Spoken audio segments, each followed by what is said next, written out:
ada beberapa penjelasan, di antaranya mengenai kedudukan, kemudian definisinya, supaya lebih jelas apa perbedaan antara Quran dan yang lainnya, tadi sudah dijelaskan. Kemudian perkembangannya sejak mulai zaman Nabi Muhammad SAW, tabi'in dan ulama-ulama tafsir yang lainnya. Kemudian corak aluannya barusan sudah dijelaskan juga, ada 2 coraknya. Kemudian ada ihul bahsi wal ada pesan-pesan yang disampaikan oleh penulis.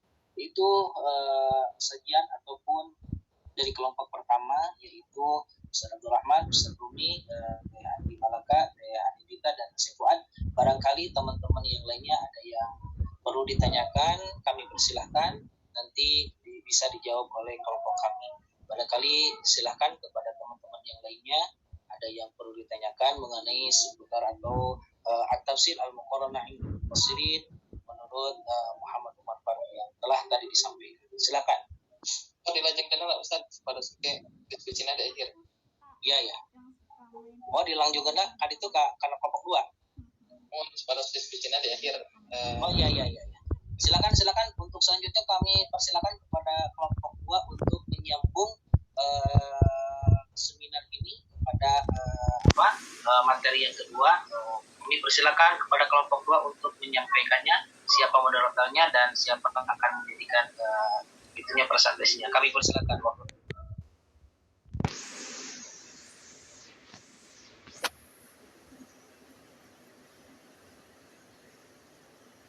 Mangga, Kang Aden. Kang, punten di kelompok 2 saya udah serahkan ke bagian presentasi dan pereditan, tapi nggak tahu masuk atau enggak ini, Kang. Begitu, kalau nggak ada ya nanti depan aja. Kalau nggak ada, Ustadz Ilsan ada nggak? Ya, dina partisipan lah. Oh iya tuh, kalau nggak ada mah bisa nanti aja di di minggu depan. Barangkali ada yang harus ditanyakan karena waktu sekarang udah menunjukkan jam 2. Silakan. Sedikit lagi. Dokter dah ya. Acan ketinggal Ustaz. Mangga tuh ditambah. Terus ini kalau ada yang menerjemahkan bagian tema inti di kelompok 2, kalau bisa Kang, biar ada perbandingan antara muqarrin dan muqarran gitu kan. Iya. Nah, tapi ini nggak tahu siapa nih di kelompok 2 yang bagian tema inti. Kalau saya kan hanya muqaddimah aja, tamhid aja. Nggak bisa mendeskripsikan di hasil terjemahan. Eta terakhir meskipun tadi udah dijelaskan tapi tidak mendetil ya oleh kelompok ke-1 yang diwakili Ustaz Abdul Rahman atau Muqarran dan Muqarrin ya. Itu juga ada sebagian, tapi lebih mendalamnya ini di kelompok kedua karena lebih fokus. Ya, kalau itu ada nggak kira-kira Ustaz Aden ataupun yang lainnya yang inti dari bahasan itu? Kalau nggak ada nanti bisa aja disambung ke minggu depan. Anu ngabahas halaman terakhir artikel kedua biasanya kesimpulan, mangga biasa pengen diutarakan. Nah, kesimpulan tinggal iya mangga. Terus enggak Kang Ermian, Kang Maskur, Pak Iwan, kita deretan absen terakhir. Tapi Kang diulas lagi Kang itu untuk mengisi waktu aja ini mah. Saya putus-putus suaranya nih Kang. Muqarran dan muqarrin aja Kang. Ya. Kalau muqarran saya udah tahu Kang ya. Yang muqarrin itu apa? Itu di artikel kedua sebetulnya. Nggak ada suaranya. Di artikel yang kedua lebih mendalam karena di satu itu cuma ada sedikit aja tadi ada yang sampaikan oleh Ustaz Rahmat seperti Haji Kiron ataupun yang lainnya itu kan perbandingan ataupun penyatuan ya. Tapi lebih jelasnya pasti di makalah yang kedua ataupun di kelompok kedua.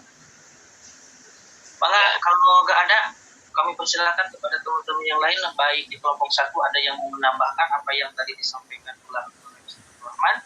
Kelompok 1 barangkali ada yang menambahkan, silakan. Andi Malaka, kita, Ustaz Rumi dan ya saya sendiri. Ataupun yang lainnya barangkali ada yang perlu ditanyakan ataupun perlu tambahan, kami persilakan ya. Ada waktu kurang lebih 25 menit lagi. Ya, sok diskusikan apa yang tanya, iya tah tafsir al-muqarran atau al-muqarrin itu lebih tepat dibantahna. Bila ayat nu punya perspektif baru. Muqarrin itu dina bahasa itu nama muqarrin Ustaz. At-tafsir al-muqarrin indal mufassirin. Tapi bisa juga dibaca tafsir al-muqarran indal mufassirin. Iya. Lihat di definisinya aja Kang, ke bawah Kang, ada nggak definisinya gimana? Kalau ke bawah mah dimaksud nanti kepada muqarran ada. Nah, terus ke atas sedikit Ustaz, ke atas sedikit Ustaz. Nah, atau yang penjelasan tafsirnya terus ke bawah. Setelah itu. Nah, itu. Kalau nanti dianya Ya. Buat muqarran teh karena memang berasal dari corona gitu. Kami muqarrin duka korina. Duka Kang Aden biasanya alfiahna lebih mantap, so Kang Aden kumaha Kan ada isim fa'il dan isim maf'ul atau masdar apa tuh, masdar mim ya Kang, masdar mim yang mengikuti wajan apa tuh yang bisa muqarron tuh. Nah ini nggak ada ininya Kang, nggak ada penjelasan gitu dari yang dipakai di sini apanya gitu Kang. Secara bahasa dijabarkan secara detail ke kata gitu Kang di dia. Hanya menyebutkan bahwa muqarrana itu mustaq dari corona. Tidak disebutkan apakah dia isim fa'il atau maf'ul. Tidak disebutkan muqarran atau muqarrin, kan biasanya kalau di syarah-syarah hadis suka disebutkan ini teh dibaca fathah, dibaca sukun, ini mah tidak disebutkan secara detail seperti itu. Makanya di sini teh bingung kami teh apakah muqarran atau muqarrin. Artinya cuma 3 itu yang artinya ya. Ya, Waslu al-muswahabah. ya jam'u gitu. Hanya pengertian secara bahasa singkat seperti itu. Waktu itu Kang Aden mengatur ini berdetambihan. Yang pengen aplikasinya pumi muqarran maka jadi naon, pumi muqarrin maka jadi naon gitu. Kalau misalkan implikasi makna dina at-tafsirul muqarranu, implikasinya kumaha? Kalau at-tafsirul muqarrinu, implikasinya kumaha? Maka penginten ahli bahasa terlalu luar. Seperti yang tafsir maudhu'i. Ya, ada yang maudhi'i gitu. Komentar mah kartu sepisan bagi bentukan ada pengertian yang jauh itu mah. Yang kelompok 2 bisa di ini nggak Kang? Ada nggak, ada bisa ditampilkan nggak Kang? Ayat ya. Kang Ustad, itunya yang bahasa Arabnya. Oh, yang bahasa Arabnya artikelnya Ustaz. Ya. Terus tinggal ada. Itu kelompok 2 Kang, bukan? Jihad Muhammad. Jihad Muhammad Faisal. Mohon. Sama ya penulisannya ya. Sama juga. Coba ke bawah Kang. Coba ada pembahasannya gimana Kang? Masuk ke pembahasan. Ya mulahos lalu kedapnya mukadimah. Terus itu di Halaman halaman dijelaskan Kang ada di mukadimah. Nggak ada Kang. Di halaman 6 ke sana Kang.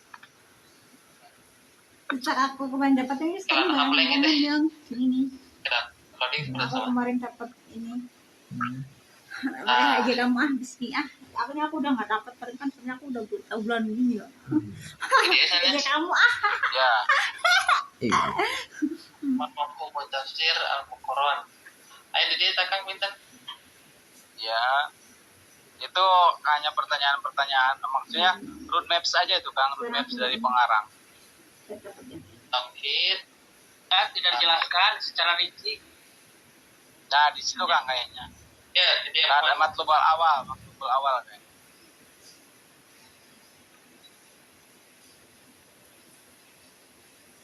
jadi Kang, mangga.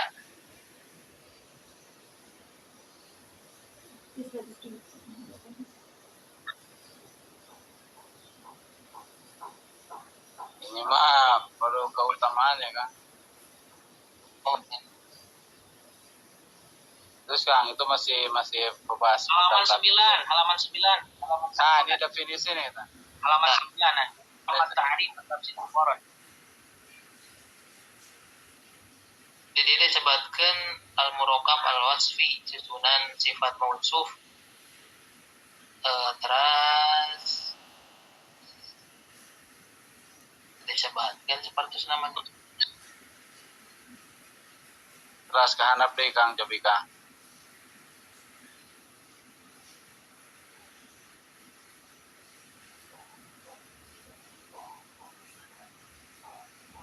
Lebih tinggal ya share screen. Jelas Kang.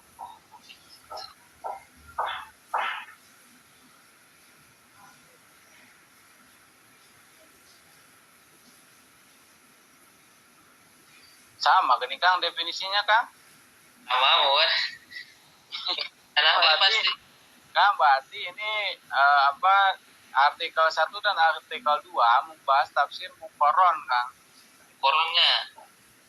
Ya, dua-duanya membahas tafsir muqarron. Temu korinnya. Ya saja kan nih baca muqarrin di negeri Islam kan. Hari Arabna muqarron, hari Inggrisna muqarrin. Jadi Kurang setan nama korin. corona, kurang nama corona. Jadi setan korin Kang, tinggal kesumpelan. Mau Ustaz Dewan gimana ini artikelnya? Tuh kayak coba ini kesimpulan akhir coba tinggal sugan. Biasanya orang teks. Tapi atau kirim terjemahan anak Kak. Iya sahabat akhir iya dah. Tak pernah sama. Kayak kedapat ya. Hawamis ya mah. Awet tuh ya sawamis. Iya, ya kesimpulan. Khotimah. Enggak.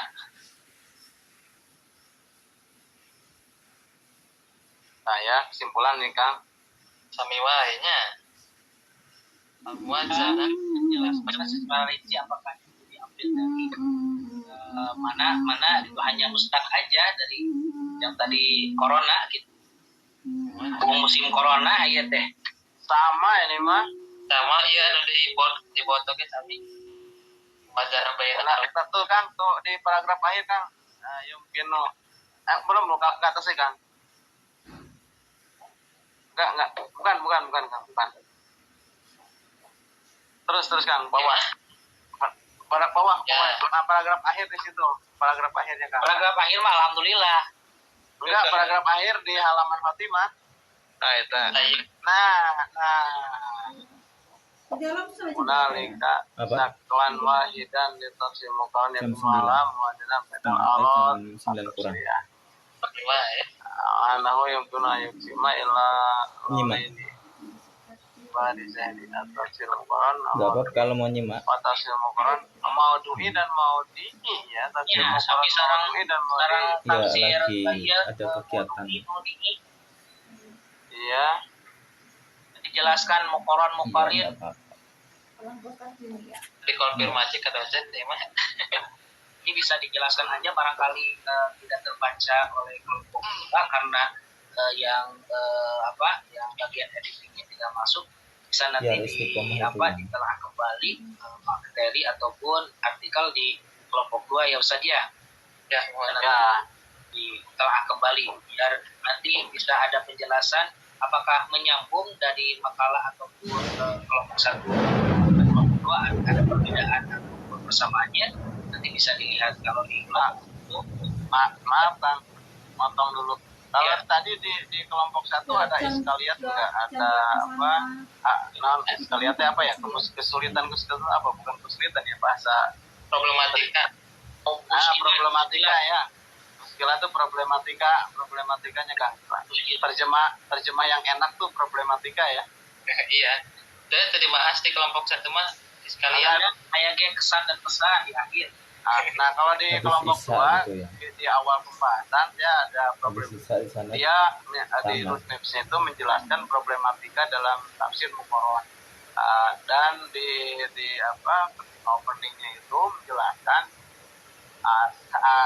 saya akan membahas tafsir muqarron menurut versi ini dan versi ini, gitu kan. ada dua versi yang diambil oleh penulis artikel itu. Dia menyatakan banyak referensi yang dia miliki, tapi hanya ngambil dari 2 referensi saja. Itu di awalnya. Berarti melihat dari itu, ini tidak membahas mukoron dan mukorin. Ini artikel kedua ini membahas tafsir mukoron beserta problematikanya menurut para ahli tafsir, gitu kan. Nah, cuma problematikanya kan di situ dijelaskan di awalnya ada dua garis besar kalau nggak salah. Ada secara mukoron secara mendasar dan ada mukoron dari aspek coraknya. Corak mukoron itu seperti apa? Nah, itu di awalnya saya hanya menerjemahkan sampai situ, Kang. Cuman intinya di sini tidak ada penjelasan antar mukorin dan mukoron. Yang ada adalah seperti yang sering kita dengar, ini metode tafsir mukoron di artikel 1 dan di artikel 2. Iya, baru Iya, ada. Iya. Maka tuh barangkali ada dari yang dijelaskan oleh kelompok 1, ada yang harus ditanyakan mengenai tema-tema yang tadi disampaikan oleh kelompok 1 yang diwakili Ustaz Abdul Rahman mengenai kedudukan, definisi tadi juga udah disangkut ataupun dijelaskan sedikit ke perkembangan dan Sama ya definisinya juga, Kang. sama Pemuazanah ya. sama mirip di sana. Iya. Tapi kebanyakannya para peneliti, para akademisi ini nyematkan nanti mukoron gitu. Iya, mukoron. Emang Iya. mungkin kan kalau mukorin itu subjek. Ya, Kalau mukoron emang objek, itu lebih ya kalau dilihat dari aspek bahasa ya. mohon. Mukoron itu objek. Sedang failnya. Pembanding. Ya. Mukorin. Terus masdar mim juga kan itu dari corona ya. Corona, masdar mim dari corona sama dengan isim maf'ul apa isim fa'il, saya udah lupa lagi itu. Kajian takribul maksud itu. Saya mah lupa, belum sampai. Udah lupa itu kan kajian waktu itu di zaman dulu lah, ilmu nahwu pesantren awal. Ilmu sorof gitu, sorof. siap. Ya, maka itu ada 10 menit lagi ke waktu terakhir kita. Kalau nggak ada, kami persilakan kepada pembimbing kita, guru kita, dosen kita, Bapak Dr. Asep Dr. Rahman. Kami persilakan kepada guru kita apa yang tadi dijelaskan oleh kelompok pertama atau artikel yang pertama mengenai tafsir Al-Quran Indal Mufassirin. Maka Pak Dr. Asep Dr. Rahman untuk menyampaikan masukannya ataupun koreksinya ataupun yang lainnya. Kami persilakan. Kalau beli itu kalau nggak laku ya repot. Iya enggak sih, kalau baju itu kan bisa, kalau baju kan bisa nabung-nabung sambil nyicil. Halo? Apa gitu loh ya. Sudah dua-duanya? Baru satu Pak Dokter. Selesaikan aja dulu tuh. Kemudian gini, minta poin-poinnya di apa namanya, di share di grup ya. Kebetulan yang itunya, yang editingnya tidak masuk Pak Dokter, bagian editingnya. Jadi tidak tahu arahannya di kelompok kedua. Di kelompok kedua bagian editingnya tidak masuk pada hari ini. Di kelompok di artikel yang keduanya tidak bisa menjelaskan secara rinci atau secara kesimpulan dari artikel di kelompok kedua. Kebetulan kelompok kedua 10 orang tidak bagian editingnya tulisannya tidak masuk Pak Dokter. Jadi belum bisa menyampaikan secara mendetil mengenai artikel yang kedua. Oh iya. Pertama nanti insya Allah di-share di grup Pak Dokter. Yang pertama insya Allah hasilnya di-share di grup Pak, seperti yang barusan diinformasikan. Ya. Jadi kesimpulannya apa yang barusan? Barusan itu membahas 5 poin Pak Dokter. Yang pertama, kedudukan dari tafsir Muqarrar ini di dalam kajian-kajian tafsir dan ulumul Quran. Bahwa bahwa tafsir Al-Muqarron ini merupakan salah satu manhaj yang ditempatkan di deretan manhaj ijmali, tahlili dan maudu'i. Jadi manhaj 4. Lalu yang kedua, dibahas juga definisi tafsir Muqarron secara bahasa dan istilah. Mana definisi dari istilah itu yang dipakai oleh penulis artikel itu berkisar pada pertimbangan-pertimbangan atau mempertimbangkan pendapat para ulama tafsir mengenai satu ayat atau beberapa ayat atau satu tema dalam satu tempat atau di topik yang sama. Lalu yang kedua, dibahas juga perkembangan dan pertumbuhan istilah muqaronah tafsir ini. Disebutkan bahwa istilah muqaronah tafsir belum ditemukan dalam tradisi para mufasir, baik itu di kitab tafsir atau di dalam ulumul Quran, tetapi isyarat-isyaratnya sudah ada di dalam para ulama, kaidah ulama. Ya, lalu kemudian kalau secara aktivitas ada istilah, ada aktivitas. Kalau secara aktivitas memang sudah dilakukan sejak zaman Nabi. Kalau secara istilah, nah itu baru muncul belakangan. Gitu. Kata penulis seperti itu. Lalu yang terakhir ada membahas tentang kitab-kitab yang membahas tafsir muqaronah. Lalu yang terakhir ada alwan tafsir al-muqaronah. Ada dua, ada muqaronatu tahliliyah, ada muqaronatu manhajiyah. Seperti itu poin yang dibahas dalam. Nah itu ada ketemu nggak contoh dari tafsir? Nah dari muqaronahnya. Ya. Untuk contoh tafsirnya, produk tafsirnya di sini tadi hanya disebutkan kalau tafsir belum ada, Pak Dokter, belum disebutkan di artikel pertama. Yang ada itu hanya literatur atau referensi semacam teori-teori yang dituliskan oleh para ulama. Oke ya. Kalau begitu kita kembali ke definisi ya, baik itu secara harfiah dari muqaronah itu sendiri, atau bisa jadi definisi operasional variabel yang kita gunakan gitu ya, menginginkan, karena intinya kan itu komparatif ya, komparatif artinya membandingkan. Kalau membandingkan otomatis harus ada 2, 3, 4 tafsir. Hanya saja yang dibandingkannya itu apanya dulu gitu, teori-teori yang digunakan, atau metodenya atau pendekatannya, atau historiografi dari mufasirnya, atau kecenderungannya, atau itijahatnya. Nah, sebetulnya banyak indikator-indikator atau aspek-aspek yang akan dibandingkan. Nah, tinggal nanti fokusnya mau fokus yang kemana gitu. Fokusnya fokus apa? Kecuali kalau semua mau dibandingkan, tetapi tetap saja indikator atau instrumen komparatifnya harus muncul. Nah, itu mungkin yang akan menjadi rambu-rambu dalam komparasi tafsir. Gitu ya, Kang. Karena ini kan memang contoh-contoh dari komparasi tafsir itu belum banyak gitu ya. Belum banyak orang yang menggali.